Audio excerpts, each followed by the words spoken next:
This week I talk about Heretic, Shadow of the Serpent Riders, a game of the style that you don't really see often enough anymore. It's a simple to grasp game, considering it's just an FPS game on a modified version of the Doom engine. But there's a few interesting additions to the game that makes it a much more unique game than other Doom clones. For one, the setting. Heretic exists in a fantasy world that is typically reserved for adventure and role-playing games. The story talks about three brothers who corrupt the seven kings of the land using devastating magic, and then a bunch of elves who are able to resist magic are called heretics. War rages on, and as the elves retreat, one decides to take a solo journey against one of the Shadow Riders, named Desparrow. As I'm sure you can probably figure out, you play as that lone heretic. In your quest to take down Desparrow, you encounter gargoyles, mummies, skeletal knights, and even minotaurs. And of course, being that this is a fantasy world, you have plenty of magical weapons at your disposal. Perhaps you've already noticed that this game isn't your typical shooter. You don't have a bunch of machine guns, rocket launchers, grenades, or flamethrowers. At least, not in the typical sense. When you get down to it, the weapons in Heretic are pretty much clones of the weapons of Doom, but have been altered to make them more, shall we say, authentic to the world that you're moving around in. Your melee weapon is the end of the staff that acts as your pistol, firing weak but somewhat accurate blasts. The crossbow is your shotgun. The phoenix staff acts like a rocket launcher, and so on and so forth. Each weapon has their own use, and all take their own ammunition pool.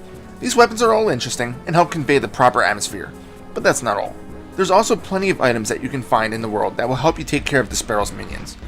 This was one of the first games I've ever played that had a separate, manageable inventory menu. These items consist of a ring that gives you invulnerability, a flask that gives you health, like a portable medkit, wings that allow you to fly for a short time, and one of the best items to supplement your main arsenal, the Tome of Power. This Tome of Power gives your weapon a more powerful shot for about a minute, at the only cost of altering how much ammo is consumed upon shooting. Some of the attacks are changed minimally, such as the elven staff shooting out 2 blasts instead of the 1, or the crossbow firing 3 arrows. But others are more drastic, such as the Dragonclaw firing 1 large orb that shatters into multiple spiked balls, or the Phoenix Rod switching from a rocket launcher style weapon to a flamethrower. It's a very tactical item that you can use when you just need that extra firepower. The only thing you need to keep in mind when using items is that you can only carry a maximum of 25 of each item, and when moving to the next level, each item count reverts back to 1. In addition, if you have the Wings of Wrath, you lose them after smacking that exit switch, so use the items while you still have them. So let's talk about the enemies for a bit.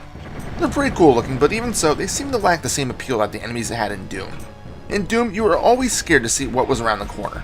In here, yeah, some of the enemies are a little bit worrisome, because those minotaurs hurt like a son of a bitch.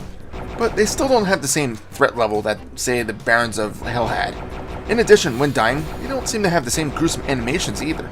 So you just feel like you're just killing hordes of enemies without any real sense of accomplishment. At least, that's how I felt. The graphics of the game felt somewhat dated, even by the standards of the time it was released in. There are some really cool water effects, where the current will push you around, and that was always pretty sweet. In addition, projectiles and enemies will make splashing animations in the liquids, which also include lava, although of course that will damage you if you're running around in it. In addition, there's also some ice that you'll slide around on. Again, I've always liked these features, regardless on how simple they may have sounded. Anyway, back to the visuals. I'm using ZDoom and Skulltag to run the game now, as it allows for higher resolutions, mouse look support, and a bunch of extra options if you want to dig around. If you're curious, here's how the game looks on modern PCs without using those mods. Yeah, you can probably see why you used ZDoom and Skulltag. Now, the game might look and seem awesome, but there's one complaint I have. It gets fairly boring the more you play. The game takes a normal episodic approach, but probably after playing 2 or 3 episodes, it all starts to get a bit redundant. The environments don't change very frequently, and even if they do, it's still stuff you've seen already. It's not to say that the game isn't fun, but you may want to break from it after playing for a few episodes. One final note before I wrap up this review. The demo of the game is worth watching simply to teach you how not to play. Nothing else I need to say about this. Heretic, Shadow of the Serpent Riders is a fun game for a while, but to me, not something that held my interest long enough to complete all episodes. If you play a little bit at a time, you might have more enjoyment with it than I did. It is worth looking at to see what Doom could be in a fantasy world, but personally, I prefer Hexen, which happens to be a spin-off of Heretic, and to me, a much better game. But don't scoff at Heretic, because it's still enjoyable. Final score? 7 out of 10. This is Reaper. Happy fragging.